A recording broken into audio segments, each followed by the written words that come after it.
ভাবা যায় আমরা এখন হেঁটে বেড়াচ্ছি এমন একটি শহরের ভেতর দিয়ে, যে শহরটি প্রায় ৩৯ বছর আগে সম্পূর্ণভাবে পরিত্যক্ত হয়ে গেছে। আপনারা সামনে যে বড় বড় বিল্ডিংগুলো দেখতে পাচ্ছেন, সেখানে আজ আর কোনো মানুষের বসবাস নেই। একসময় এই শহর ছিল প্রাণচঞ্চল, মানুষের হাসি কান্না আর ব্যস্ত জীবনের সাক্ষী। এই প্রতিটি ঘরের ভেতরে এখনও পড়ে আছে মানুষের ব্যবহৃত নিত্যদিনের জিনিসপত্র, চেয়ার, টেবিল, আলমারি, কাগজপত্র, খেলনা। মনে হয় যেন মানুষগুলো তাড়াহুড়ো করে বেরিয়ে গিয়েছিল, জিনিসপত্র গুছিয়ে নেওয়ারও সময় পায়নি। আমরা যেদিক দিয়ে হাঁটছি, চারপাশে চোখে পড়ছে ঝোপঝাড়, ছোট ছোট গাছপালা আর মানুষের ব্যবহৃত নানা জিনিসপত্র। প্রকৃতি ধীরে ধীরে এই শহরটাকে নিজের করে নিচ্ছে। ভাবতে সত্যি অবাক লাগে, এত বড় বড় বিল্ডিং, এত সাজানো একটি শহর, সবকিছু রেখে মানুষগুলো কিভাবে চলে যেতে পেরেছিল। হাঁটতে হাঁটতে আমরা একটি ছোট্ট ঘরের ভেতরে প্রবেশ করলাম। দেখে মনে হচ্ছে এটি একসময় কোনো অফিস ছিল। অফিসের চেয়ার, টেবিল, সোফা সবকিছুই এখনও আগের জায়গাতেই রয়েছে। শুধু সময়ের স্রোতে সবকিছুর ওপর জমেছে ধুলো, বালি আর নীরবতার স্তর।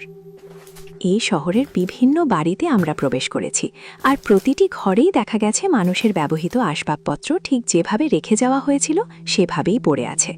মনে হয় যেন মানুষগুলো আজই ফিরে আসবে, কিন্তু বাস্তবতা সম্পূর্ণ ভিন্ন। এই শহরের পাশেই রয়েছে একটি বিনোদন পার্ক।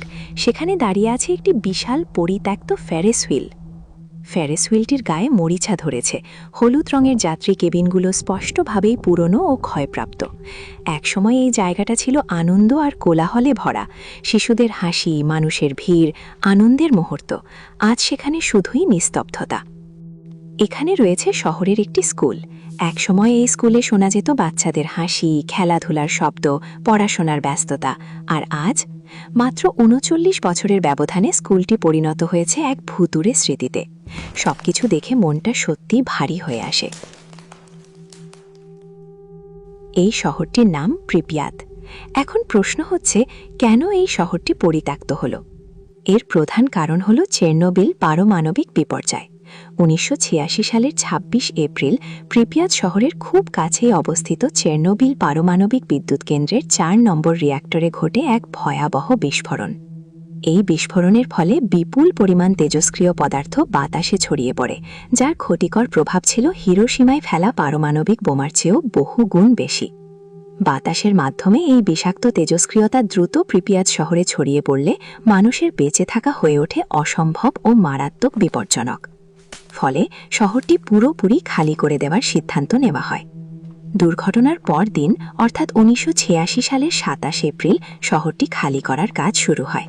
সেই হিসাব অনুযায়ী ২০২৫ সালে দাঁড়িয়ে প্রিপিয়াত প্রায় ৩৯ বছর ধরে পরিত্যক্ত অবস্থায় পড়ে আছে। প্রিপিয়াত ছিল সোভিয়েত ইউনিয়নের একটি আধুনিক মডেল সিটি। এটি মূলত তৈরি করা হয়েছিল পারমাণবিক বিদ্যুৎ কেন্দ্রের বিজ্ঞানী ও কর্মীদের বসবাসের জন্য। দুর্ঘটনার সময় এখানে প্রায় ৫০,০০০ মানুষ বসবাস করত। শহরটি খালি করার সময় বাসিন্দাদের বলা হয়েছিল তাদের মাত্র ৩ দিনের জন্য সরিয়ে নেওয়া হচ্ছে। তাই তারা তাদের আসবাবপত্র, খেলনা, এমনকি পোষা প্রাণীও রেখে শুধু প্রয়োজনীয় কাগজপত্র নিয়ে বেরিয়ে এসেছিলেন। কিন্তু দুঃখজনক সত্য হলো, তারা আর কখনোই এই শহরে ফিরে আসতে পারেননি।